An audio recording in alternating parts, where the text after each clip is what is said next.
വീഡിയോസിലേക്ക് ഒരിക്കൽ കൂടി സ്വാഗതം. അപ്പൊ ഞാൻ കഴിഞ്ഞ ദിവസത്തെ ചിക്കൻ കറിയുടെ റെസിപ്പി എല്ലാവരും കണ്ടു എന്ന് വിചാരിക്കുന്നു. അതിനുശേഷം ഇട്ട കേക്കിന്റെ റെസിപ്പിയും എല്ലാവരും കണ്ടിട്ടുണ്ടാവുമെന്ന് വിചാരിക്കുന്നു.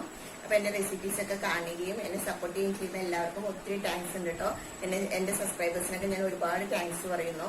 അപ്പൊ ഇന്ന് ഞാൻ വന്നിരിക്കുന്നത് വളരെ ഹെൽത്തി ആയിട്ട് ഉണ്ടാക്കാൻ പറ്റിയ വളരെ ടേസ്റ്റി ആയിട്ടുള്ള ഒരു ഫിഷ് കറിയുടെ, അതായത് മീൻ മുളക് പറ്റിച്ചത് തന്നെയാണ്. മുളക് പറ്റിക്കുന്ന മീൻ സാധാരണ നമ്മൾ ചെയ്യുമ്പോൾ ഗ്രേവി ഒന്നും അത്ര തിക്കായിരിക്കില്ല.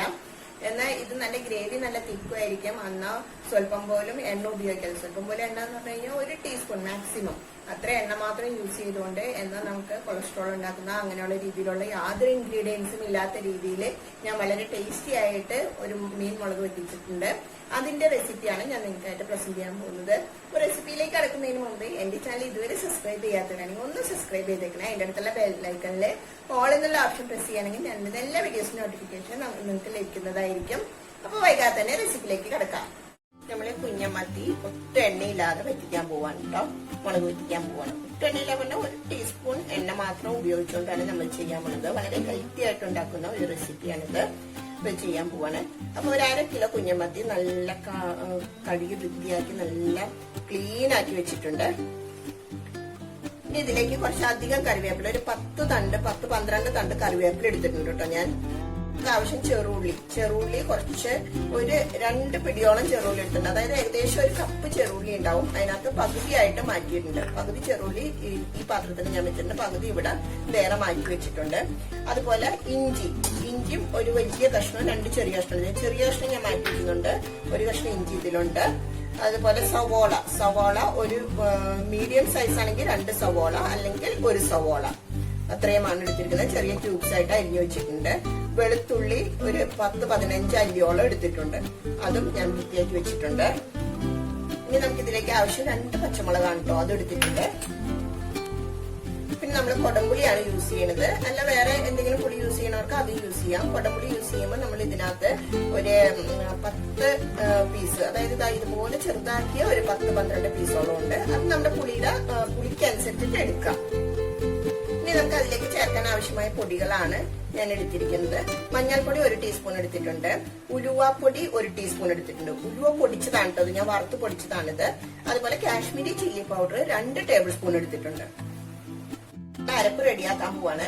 അതിനായിട്ട് ഞാൻ ആദ്യം തന്നെ എടുത്തു വെച്ചിരിക്കുന്ന കറിവേപ്പിലയില് ഒരു 2 തണ്ട് ഞാൻ മാറ്റി വെച്ചിട്ടുണ്ട്. ബാക്കിയുള്ളത് മൊത്തം ഉതിർത്ത് ഇതിന്റെ ഉള്ളിലേക്ക് ഇടാണ്. സവാള മുറിച്ചു വെച്ചിരിക്കുന്നത് ഇട്ട് കൊടുക്കുന്നുണ്ട്. വെളുത്തുള്ളി ഇട്ട് കൊടുക്കുന്നുണ്ട്. ചെറിയ ഉള്ളി ഇട്ട് കൊടുക്കുന്നുണ്ട്. ഇഞ്ചി നമ്മളത് ചെറുതാക്കി പീസാക്കി ഇട്ട് കൊടുക്കുകയാണ്. അല്ലെങ്കിൽ ഇഞ്ചി വലിയ പീസസ് ആയിട്ട് മുഴുവൻ അരയാതെ കിടക്കും, അതുകൊണ്ടാണ്. ഇനി നമുക്ക് ഇതിനൊന്ന് അരച്ചെടുക്കാം. അരപ്പ് കൂട്ട് റെഡി ആയിട്ടുണ്ട് കേട്ടോ. ഇനി നമുക്ക് ബാക്കി ചതക്കേണ്ട സാധനങ്ങൾ ചതച്ചെടുക്കാം.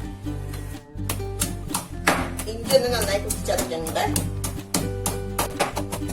ഇനി നമ്മൾ എടുത്തു വെച്ചിരിക്കുന്ന ഉള്ളി ബാക്കിയുള്ളത് കുത്തിച്ചതയ്ക്കാണ്. നമ്മൾ കലടപ്പത്ത് വെച്ച് ഗ്യാസ് ഓൺ ചെയ്തു. അതിലേക്ക് 1 ടേബിൾ സ്പൂൺ എണ്ണ ആകെ യൂസ് ചെയ്യണം കേട്ടോ, ഒഴിച്ചു കൊടുത്തിട്ടുണ്ട്. ഇതിലേക്ക് അരപ്പിട്ട് കൊടുക്കാണ്. ഒന്ന് ജസ്റ്റ് പച്ചമണം മാറുന്ന വരെ ഒന്ന് വഴറ്റണം.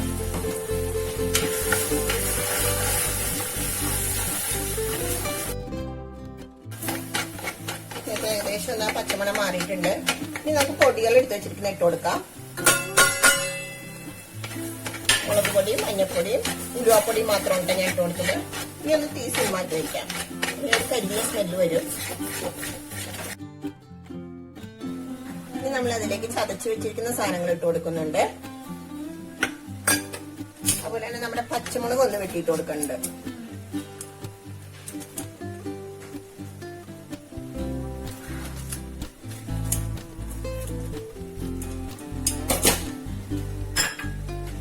ഒരു 2 തണ്ട് കറിവേപ്പില ഞാൻ എടുത്ത് വെച്ചിട്ടുണ്ടായിരുന്നല്ലോ, അതുകൂടെ അതിലേക്ക് ഉതിർത്തിയിട്ട് കൊടുക്കാണ്.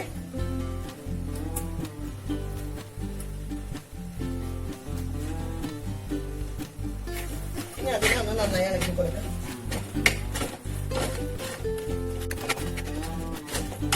അടുത്തതായിട്ട് അതിലേക്ക് കുടംപുളി ഇട്ട് കൊടുക്കുന്നുണ്ട്. കുറച്ചൊന്ന് വെള്ളം ചേർക്കാണ്.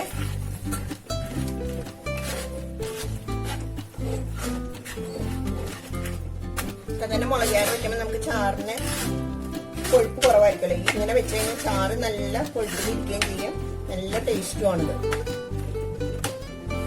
വേപ്പിലേക്ക് അരച്ച് ചേർത്തിരിക്കുന്നതുകൊണ്ട് കുറച്ച് ഹെൽത്തിയും കൂടിയാണ് ഈ കറി. നമുക്ക് അതിൽ കുറച്ച് ഉപ്പിട്ട് കൊടുക്കാം.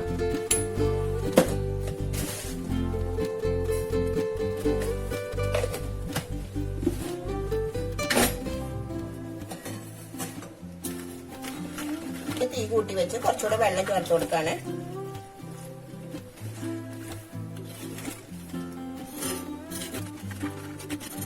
മീൻ വെക്കുമ്പോൾ ആ റെഡ് കളറിനേക്കാളും കുറച്ചുകൂടെ കളറ് ബ്രൗണിഷ് ആയിട്ടിരിക്കട്ടെ. എന്ന് വെച്ചാൽ നമ്മൾ ആ വേപ്പിലേക്ക് അരച്ച് ചേർത്തിരിക്കുന്നതുകൊണ്ട് ആ ഒരു കളർ ഡിഫറൻസ് ഉണ്ടാവും ഇതിന്. ചാറ് കാണുമ്പോൾ നിങ്ങൾക്ക് മനസ്സിലാവുണ്ടാവും എത്ര നല്ല കൊഴുപ്പിലിരിക്കണത്. അന്ന് നമ്മൾ വേറെ ഒന്നും ചേർത്തിട്ടില്ല, ഇതിനകത്ത് തേങ്ങ ഒന്നും ചേർത്തിട്ടില്ല.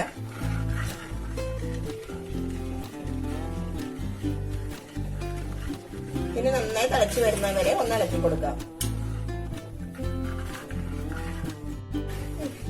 ഓക്കെ, നമ്മുടെ മീനിന്റെ ഇത് കൂട്ട് തിളച്ച് റെഡി ആയിട്ടുണ്ട്. ഇനി നമുക്ക് ഇതിനകത്തേക്ക് മീൻ എടുത്തിടാം കേട്ടോ. നമ്മൾ കഴുകി വൃത്തിയാക്കി വെച്ചിരിക്കുന്ന മീൻ അതിലേക്ക് ഇട്ട് കൊടുക്കാണ്. ഇത്തിരി വെള്ളത്തിലാണ് ഇട്ട് വെച്ചിരുന്നത്, അതുകൊണ്ട് ആ വെള്ളം വാഴ്ത്തിയാണ് ഇടുന്നത്.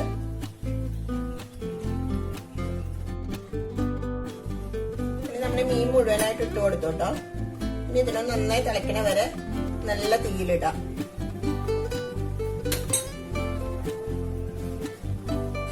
നന്നായിട്ട് തിളച്ചിട്ടുണ്ട് കേട്ടോ. ഇനി ഒരു 10 മിനിറ്റ് നമുക്കൊന്ന് സിമ്മാക്കി ഇടാം. ആ പുളിയൊക്കെ ഒന്ന് വെന്ത് ആ പുളിയൊക്കെ ഒന്ന് ഇറങ്ങി അതിൽ പിടിക്കാൻ വേണ്ടിയിട്ട്.